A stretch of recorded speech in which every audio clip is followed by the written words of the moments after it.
Well, hello, Lisa. This is Sharon on the West Coast. Well, hello, Sharon. This is Lisa on the East Coast. How are you today? Oh, well, the heat, the heat, the heat. That's the only rose there's fit to print is the heat. Oh my goodness. I'm glad it's you and not me over here melting. I'm outside actually, so if it was 90 degrees here, I'd really be melting. Oh, I see. Put your camera up just a little bit higher. This way higher or Up, up, up. Yeah. No, that no, down, down a little bit. Down a little bit. sound? Okay. Down, down more. Oh, wow. Cut off your shirt a little bit. There you go. Oh, okay. Well, hey, you have to speak English to me. Says, get the cleavage out of the camera, Yeah, girl. get the girls out the way, girl. Girls enough. So if you have jumped on to Coast Beauty. This is Sharon Davis on the West Coast. And this is Lisa Washington, and I'm on the East Coast. And Together we are Coast to Coast Beauty. Beauty. Thank you for joining us. Yes, thank you, thank you, thank you. We are talking about the dog days of summer. What does that mean? Wow, the dog days of summer. I clearly remember being a little girl and hearing it from my great grandmom. And that was the first person who talked about it. And she talked about it, and she actually had an old what do you call it, almanac? Remember the old almanacs, the Oh book? yeah. Yeah. Yeah. And she said I already knew it, but she would grab her old almanac and she would look in there, and she was like, "Yep, that's it, that's it." She was, and she I clearly remember her saying, "People get crazy during the dog days of summer." I thought it was an old wives' tale, but here we are. That was, oh my God, I was that was over 50 years ago. And here I am 50 years later, realizing that grandma knew what she was talking about after all. There Okay. such a thing as the dog days of summer. I Yes. also remember thinking it was just about being so hot that the dogs didn't even want to come out from uh, out of the shade. You know, they would be in the shade under the tree or under the house in those days, or under a bush, anywhere to get shade. And I thought, wow, that's what the dog days of summer mean. But lo and behold, it's something that's more serious than just dogs being hot. It actually has an effect on all of us. And so that's what we're going to talk about here today. Right. Yeah, Yeah, it has effect on us in more ways than we really realize. And it's interesting because we did an episode in the fall about how the fall affects us. we did. I remember that. We did. And it's funny, but in I always knew that the fall had an effect over most of us, but over some people even more so. Has a really tremendous pull on certain personalities or people with certain deficiencies, and when they don't get that sunshine, they struggle. And didn't think about the fact that that same thing happens in the summertime. As a matter of fact, this whole conversation came about because I remember you and I and some other business colleagues were talking about what the heck happened in June. It's like everything went haywire. Yes. And we were like, what happened? Some of us were in a daze. And I remember saying, well, it happens every year. I didn't have a name for it then. I said, oh, this happens every year. And we just have to plan for it. And not a few days later, we ran across a course, a class on how to get past the dog days of summer, or how to use them to build your business at a time when it's having the opposite effect on almost everybody else. So, um, big coincidence going on right there. Yes, definitely, because we were trying to figure out how do we plan for it? How do we know when it's going to happen and all of that.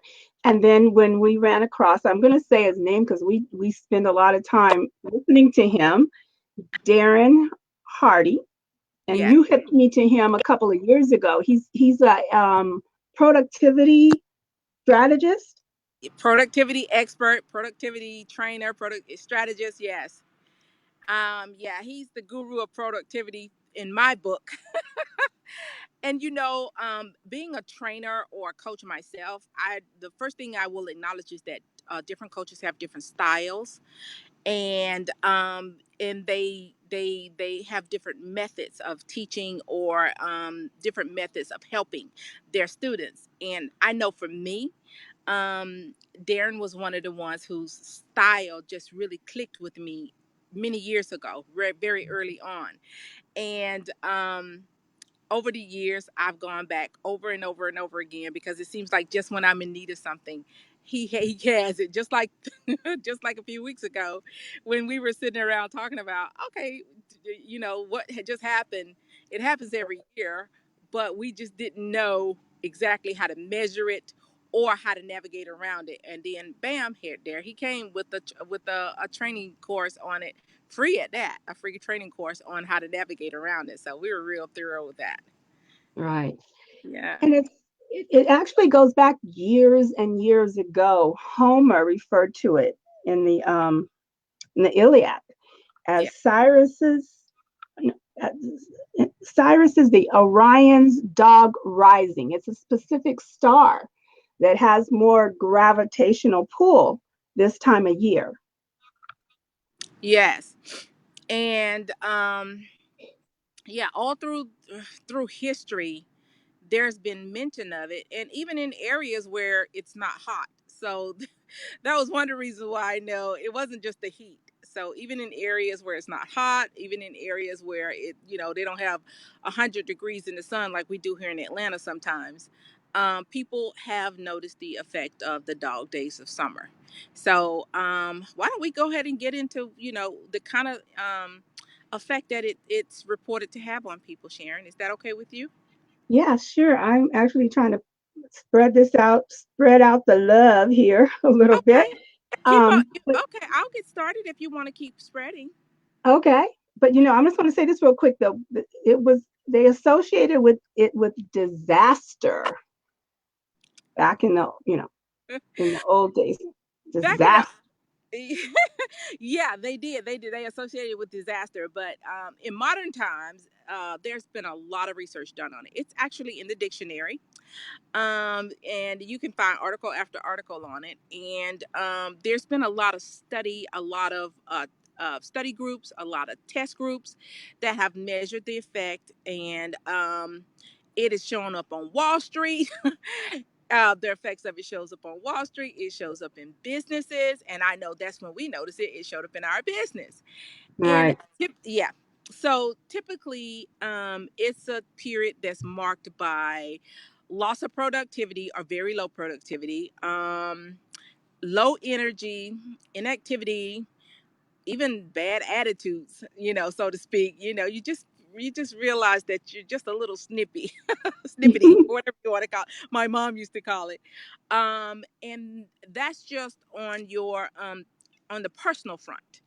And then, of course, in the business arena, of course, low productivity, lack of energy, bad attitude, um, translates into low attendance at work, projects taking longer and being less effective, lunch times getting longer, and the list just goes on and on and on. But in your personal life, if you have less energy and you're not in your best mood, it's summertime. A lot of people don't even notice it. They don't pay attention to it. But when it shows up in their business arena, for instance, if you normally produce, I don't know, 10,000 in a month, and you notice you're doing 5 or 4, that shows up really hard and fast and alarmingly. Yeah, it gets your attention, right? It gets your attention really fast, and that's where we noticed it. We were like rocking, rolling, in March and April and May, and then June hit, And we were like, wow, at the end of June, we were like, wow, what happened? What in the world happened? Yeah. Yeah, yeah. So, So yeah. yeah, go ahead. So it's a real thing that's documented through time that happens, and it's something that we have to take notice of because it is real. So we need to know what it is and what it ain't, and mainly what we can do about it. And that's what I really appreciated from Darren's course, is that he gave us some really good concrete Action steps. action. Yeah. Action steps. Yes, action steps. The same here. Again, I've noticed it every year for many years now. And I just thought, well, it's just a part of doing business. It's just, as they say, it is what it is. You have to understand that, there's an ebb and flow, and there's going to be some times when it's on the ebb, it's not flowing. It's on the ebb end of that business conundrum. But I never thought about the fact, never realized that, yeah, if you know it's coming, you can do something about it. And so Darren gave us some concrete steps. And I'll just be really transparent. I noticed that in my business, we're both in direct sales. We both have a team. We both are leaders of a team. I noticed in my team that sales productivity went down. Not just that, but as you say, the project, the the amount of each activity went down. So, for instance, if you usually have 20 people participating, it might drop to 10. But if you usually have 20 people participating at, say, $500 level, then you drop down to 10. If it was 10 at 500, you would still know how to navigate that. But then it's 10 at 2 or 3 or 4. So it goes down in several different ways. So again, if you don't know that this is coming and you don't know how to navigate around it, it could be really have a real negative effect on some businesses. It really could.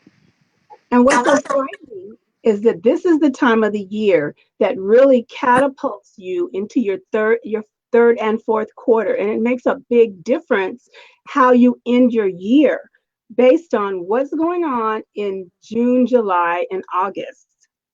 Absolutely, and that's why we decided to talk about this today, because oh my goodness, hopefully everybody realizes that your your this these next 3 months will determine how you end, as you said, how well you end your year, and by default, how well you end your year determines how you start next year.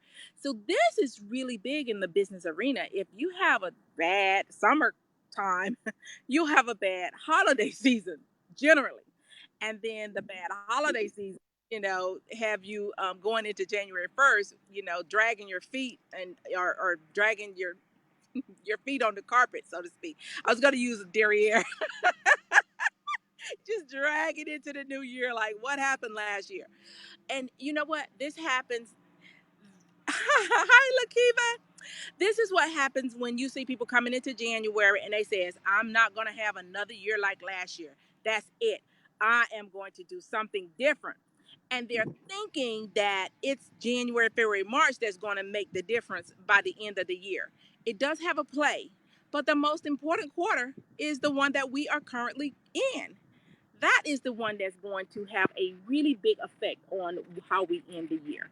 Yeah. So I wanted to get the word out there. Don't let the dog days bite you. Don't let them drag you down. Don't let them stop your momentum. Because if you did what you were supposed to do and you had a great January, February, March, first quarter, and you had a great April, May, and June, even if June was a little slow, but if you had really good momentum April and May, you ended that quarter good. Don't lose that momentum by to the dog. Right. Well, lower your camera a little bit. Me. Yes. Okay. There you go. There you go. Perfect. There we are. Okay, sorry for the shaking around. As I said, I am outside. I am actually at a convention with about 7,000 people. I stepped out because, ooh, it's noisy in there, to the outside to come on. And then after we finish, I'm going to go back into the air conditioned comfort. Yes. Air conditioning. Yes. Yeah. Well, you know what I love is the first step that Darren told us to take. I just thought, oh, he's Oh, singing wow. my tune. So the first step is take a vacation. Wow. Did that blow everybody away? Yeah, It did because let's face it, we're taking a course on how to gain momentum during the summer months so that it'll sling you into the fall and winter, on a roll. And the first step is, oh, take a break, take a not just a break, take a vacation. And who does that? Who says to get ready to go hard by doing nothing, taking time yeah, off? taking time off. Yeah, and he talked about the fact that over 169 million unused vacation days are just thrown away by people because they don't use their time, because they feel like they're going to be looked down on, they're not going to be considered for promotions, that that we kind of have this workaholic culture. We do. We do, or that we're afraid we're going to miss something, or we're afraid that somebody else is going to get ahead of us while we're on vacation. Right. Oh, perish the thought. So we feel like we have to work 24/7 just to stay ahead of the pack. And he's saying that the way to get ahead of the pack is to stop and take a vacation, and you'll come back refreshed, energized, excited, and you'll overtake the people who are ahead of you because they've been there just grinding away, tired. They're they have that lethargy, and they have all of the distractions, lack of focus, all of that is going on with them. But you are clear minded and excited and ready to go. Right, exactly. And he also talked about the fact that we, even though people that do take a vacation, that they're still connected with the office, that they're still calling in, they're still checking emails, they're still doing little projects, they're walking around with their phones, their laptops, their tablets, engaged in the office, even though they're on vacation. Yes. He told us to cut that out. Yep. Cut it out. To unplug, totally unplug. And I must say, the minute, even though I've heard him say it before, you have to keep hearing things over and over for it to really sink in. The minute as he said it, I confessed, I unplugged. I did. I got so much rest. I was walking around bragging about it for days. Even you heard me. I was like, oh my goodness, I got so much rest. I feel so good.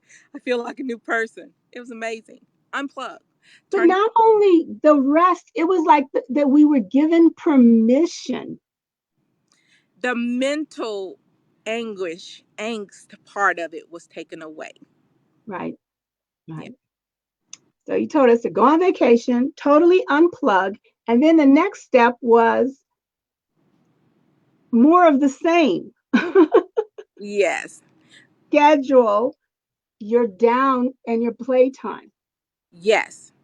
Okay, so let's take a look at this. So we were told in order to gain momentum for the second and third and fourth quarter, the first just take a vacation, and meaning really take it. Don't take the office with you. Don't take the problems with you. Don't take the competition with you. Turn the phone off, unplug, get away. A real vacation. Then he says when you come back, now you plan your next playtime because nothing makes you work harder than having the anticipation of knowing that you're going to have some that you get to work hard but you also get to play hard, so you're going to have some downtime. And he actually recommended that you schedule several smaller downtimes because you just did your vacation, and now you know that maybe even once a quarter, you decide once a month, once a quarter, however you're going to get away and go and do some fun things that has nothing to do with work, but everything to do with revitalizing yourself and enjoying life. Yeah. So he called that planning your play. And that not only for ourselves, but for our teams, that we have to encourage those who are our team members to do the same thing, to Yes. give them that freedom mentally to go ahead, unplug, take your time, recharge, refuel, and not feel guilty about it. And let's just be honest about it. I know I have been in this position. I'm married to a man who's been in this position. I have friends have been in a position where the job owns you. And if they give you vacation time, but they frown upon you if you take it, it's really poo-pooed upon. Like you said, promotions be riding on that. And just how the upper level management or mid-level management looks at you, even your teammates look at you like, oh, she's lazy, he's lazy, or you're unmotivated, or because of your downtime. But now this man is saying, encourage, if you're in a leadership position, insist that your team members has some downtime too, that they really plan their downtime. So I loved it. Plan it and use it, and You take it and make it very effective by unplugging your phone, turning off the computer. And what I really liked is this one step he said about putting on a message, a redirect message on your phone, that you're out of town, you're off until such and such date, and if there's something that comes up, you need to call back after the date I return. And then right. when you come back, you delete the messages that came in, because generally, guess what? They would have worked out the problems anyway if you weren't there. Right. They will And come out. if And it continued to be of urgency, then yeah, then they can call you back and work with you on that then. But just giving you the permission to say, okay, whatever happened while I was gone, that's over with. and again, I love it. I mean, I've gone on 8 9 day vacations where I'm in the middle of the ocean and don't have access to all of the technology that I do on land. And but when you get back to that email inbox, it is scary.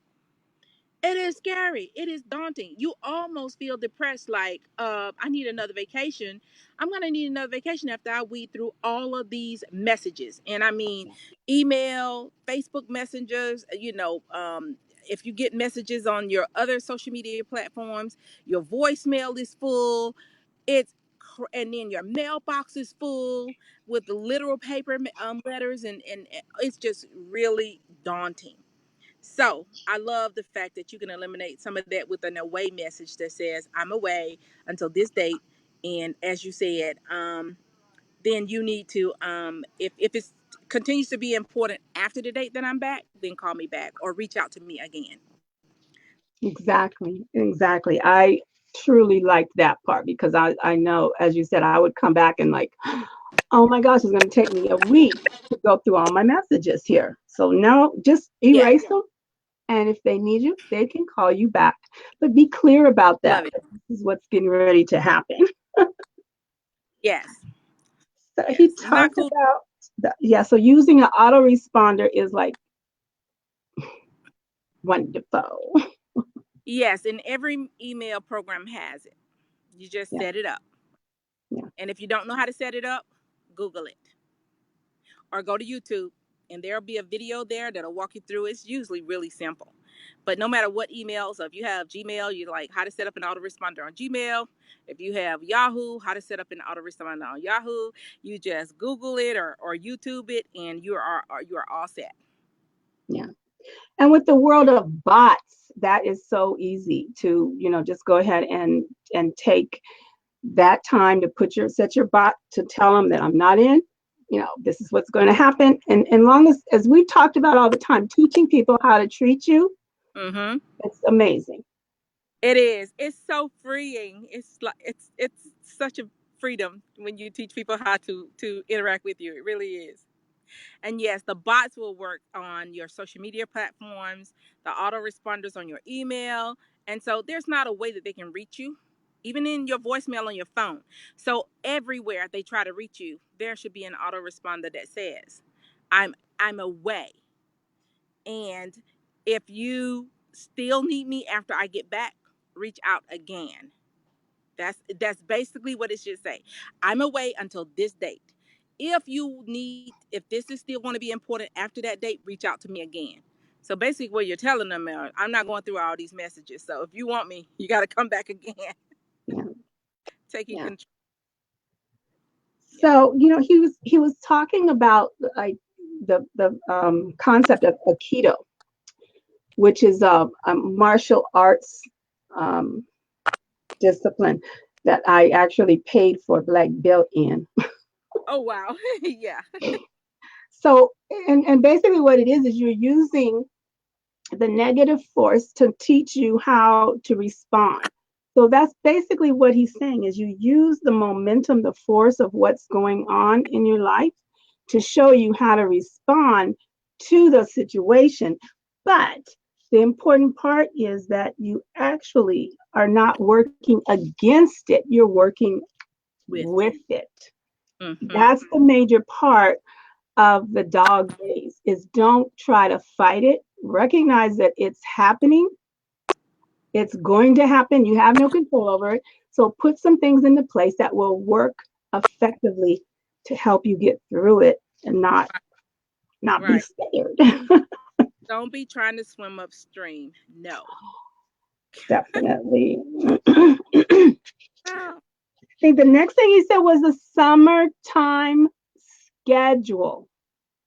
Having a flexible summertime schedule. He talked about a number of things that employees say that was important to them, like, picnic, corporate com- picnic, or having flexible hours where they can come in early, leave later, the 410. Oh my gosh, when he said that, and he said, I've told you about, how working with the county and working with my business and my practice and all this stuff. I always had a 410 work week. I don't know how I could have possibly managed working 5 8 hour or 10-hour days. But yeah, a 410 work week was always my saving grace. And either it's beneficial, even having it 3 days in a row or having it broken up. Because for many years, I had Wednesday as my third off day. And I was able to get so much done because the rest of the world wasn't standing in lines preventing me to get through them. It really made a difference. So being able to have a schedule that works for you, not what everybody else is necessarily doing, but works for you. yeah. And a lot of jobs now do allow flexible schedules, and some of them allow what they call telecommuting. And so there is more flexibility in the workplace. So if it's there, take advantage of it, especially during the summer. Even if you don't take advantage of it during the rest of the year, the point being that in the summer, again, if you don't, you will find yourself working against the whole universe, and or trying to swim upstream, when you can just use that flexibility for a few months and go with the flow, and actually produce be more productive with less energy expended. So yeah, there you go.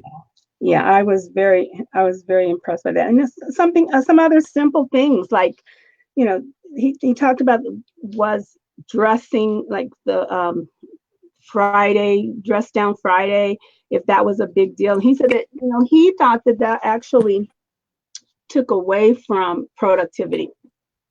And I think even for me, I see that I have a specific activities that I do that puts me in the framework of being at work, even if I'm at home. Like that I steps that I take every day to make sure that okay, this is a transition from being off to working. Being on. And yeah, so having and he talked about the temperature makes a difference, which is not working for me right now, but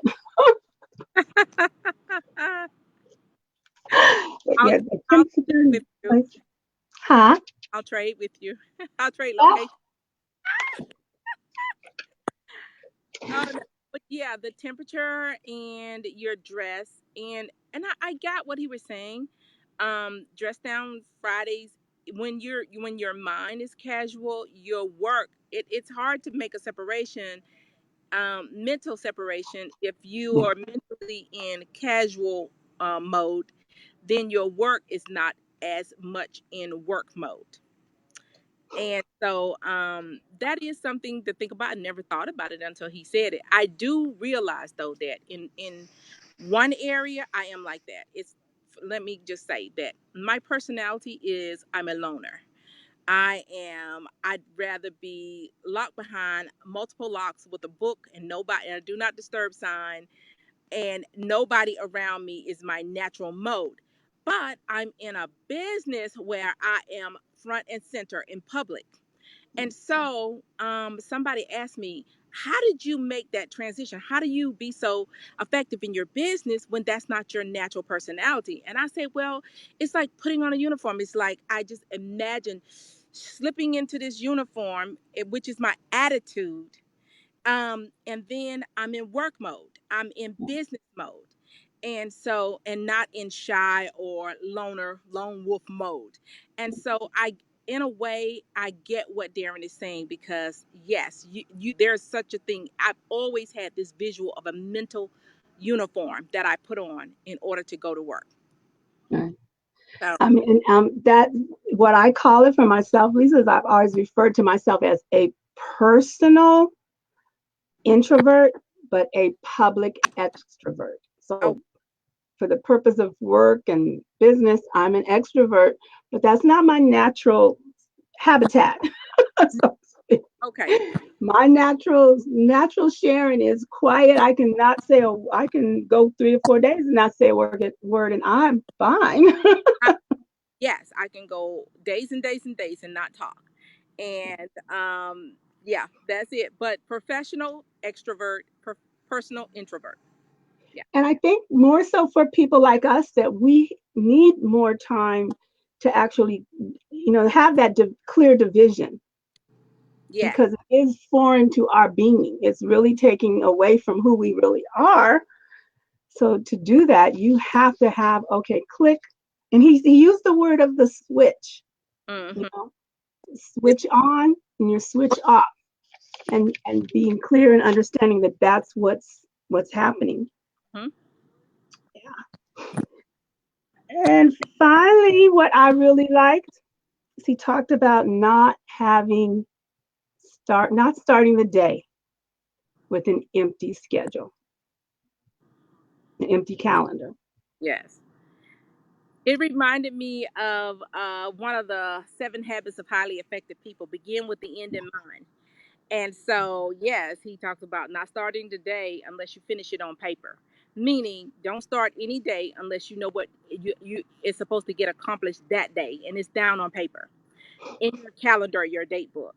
And so everybody who knows me know I am a calendar date book fanatic. I don't care how many apps they have out there. I do believe that writing it down and having something that I can touch, Kinzik, I am just that more effective that way, and I feel more in control that way. My husband says it's a control issue. Okay.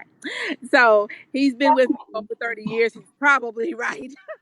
But that's okay. That's What's the okay. problem? It helps me be effective. So every day, and that's one of the areas where I'm really good at. I'm not perfect, but I'm really good at starting my day by having it already ended on paper. Very good at that. And so I think that's been one of the keys to my success, and it's also one of the things that I teach in my coaching program. I'm very stickler about that, about knowing what it is that you want to accomplish in any day, especially when you work for yourself. There's no one there with a to-do list for you. There's no one there who is going to check you if you don't do it.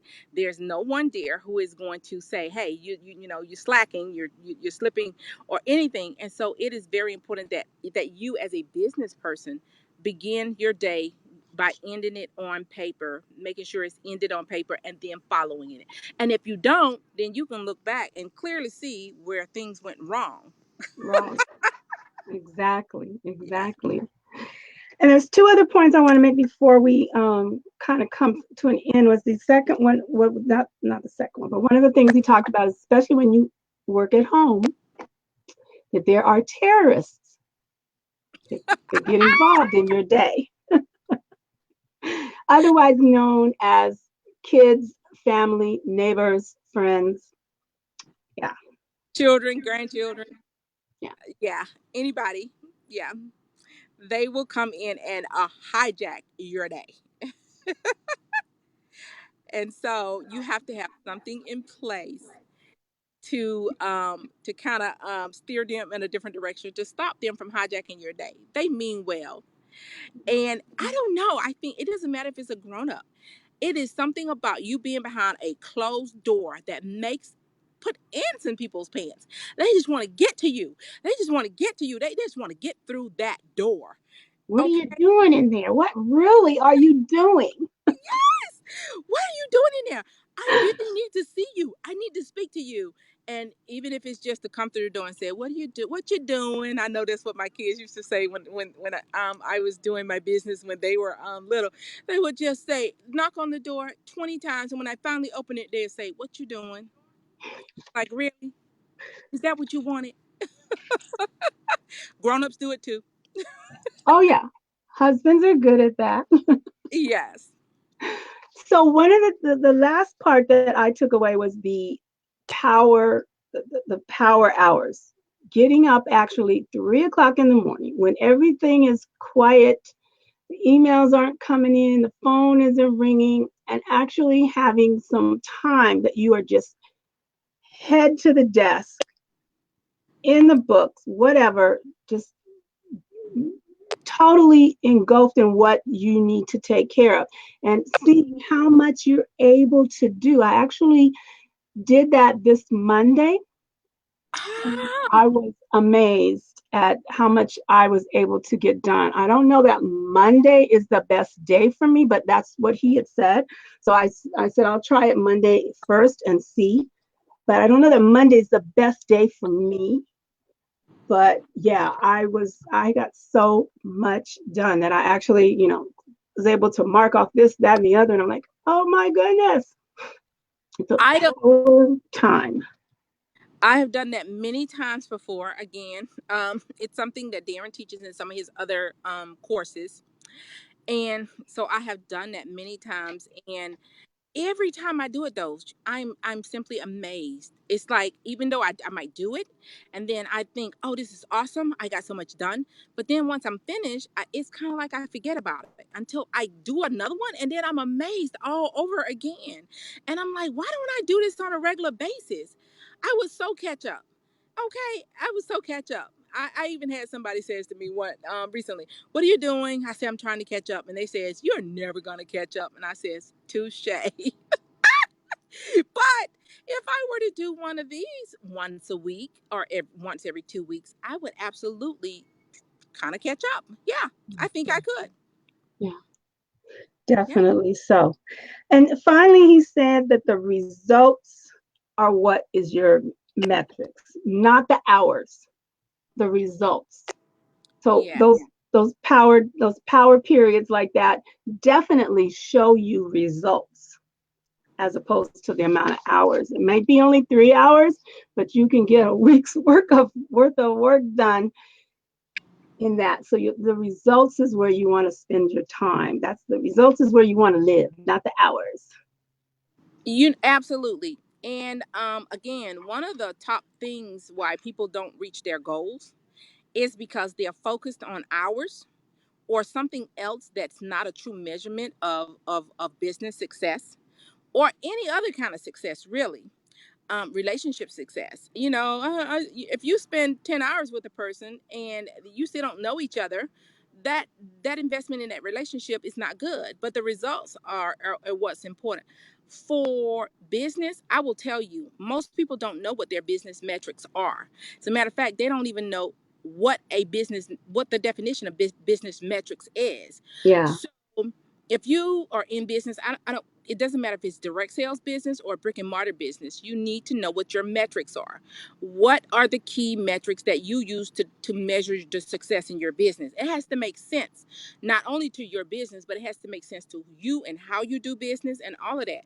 And that's where, if you're not sure, a coach would be come in very, very handy. Don't try to wing it. And you know what? There are businesses that start the year and end the year, and that people worked really hard the whole year, but they didn't see the results. They have no really exciting results to show for it. It could be because that they are measuring their business by the wrong metrics. or they're definitely measuring their activity and where they put their energy and effort by the wrong metrics. Right. Well, we don't want to give away all of Darren's good stuff. Yeah. We would love to refer you to him, Yeah. Darren Hardy. He's awesome. He'll send you, like, you can connect with him and he'll send you a message every day that gives you some encouraging words, some specific topics that relate to business and productivity. And yeah, he's just awesome. So we really enjoy being connected with him and so forth. We do. Yes, absolutely. And we were happy to pass on some of his tips to you and to give him credit for him. And yeah, look him up, darrenhardy.com. Yes. Yeah. Well, Lisa, I Yeah. guess we have come to the end of another successful Coast to Coast Beauty episode. It looks like we did. And look at this. I'm still out here. I didn't melt. You didn't. I did Yay. pretty good, but I'm ready to get to the air conditioning though. Bet you are. Yes. So I am sharing on the West Coast. You forgot there, didn't you? I did it for a minute. I'm like, where am I? Where am I? Yes, and I am Lisa Washington on the East Coast, and together we are Coast Two Coast Beauty. Beauty. Thanks for Thank you joining for us. joining us. Please be so kind as to drop us a line. Let us know you are here. Our replay viewers, we love you. We love you. Mwah, mwah, mwah.